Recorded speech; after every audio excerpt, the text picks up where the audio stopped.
ہمارے ہاں بڑے بڑے سمجھدار لوگ نفسیاتی ہو جاتے ہیں، بڑی بڑی سمجھدار خواتین نفسیاتی ہو جاتی ہیں۔ میری ساس باتیں کرتی ہے، میری نند باتیں کرتی ہے، مجھے فلانا باتیں کرتا ہے، مجھے فلانا۔ بھائی باتیں، جس کے منہ میں زبان ہے اس نے بات تو کرنی ہے۔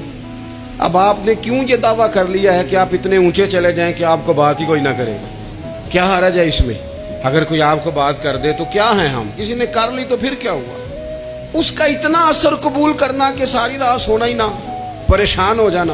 اور بعض لوگ ایسے ہیں جنہیں اتنی باتیں نہیں ہوتی جتنی انہیں ٹینشن ہوتی ہے، یعنی وہ دو بندے کونے میں کھڑے ہیں تو میری ہی بات کر رہے ہیں، اور بھائی تو اتنا اہم نہیں ہے، انہیں کوئی اور کام بھی ہو سکتا ہے، تیری بات ہی انہوں نے کرنی۔ بلا وجہ لوگ سمجھتے ہیں کہ میں بڑا اہم آدمی ہوں، وہاں بھی مجھ پہ تبصرہ ہو رہا ہے، یہاں بھی ہو رہا ہے۔ اس پہلو سے باہر آئیں، اس کمپلیکس سے نکل آئیں۔ ابن حزم کہتے ہیں کہ مصر میں ایک تاجر بڑا کامیاب ہو گیا تھا، بڑا کامیاب تاجر ہو گیا۔ تو زندگی میں جتنے لوگ بھی کامیاب ہوتے ہیں ان سے حسد ہوتا ہے، اس سے بھی اس کے ارد گرد کے لوگوں نے حسد شروع کیا۔ اب تاجروں نے پلاننگ کی کہ اسے خراب کیسے کرنا ہے۔ وہ ایک دن اپنے گھر سے نکلا، سفید کرتا سفید پگڑی باندھ کے باہر۔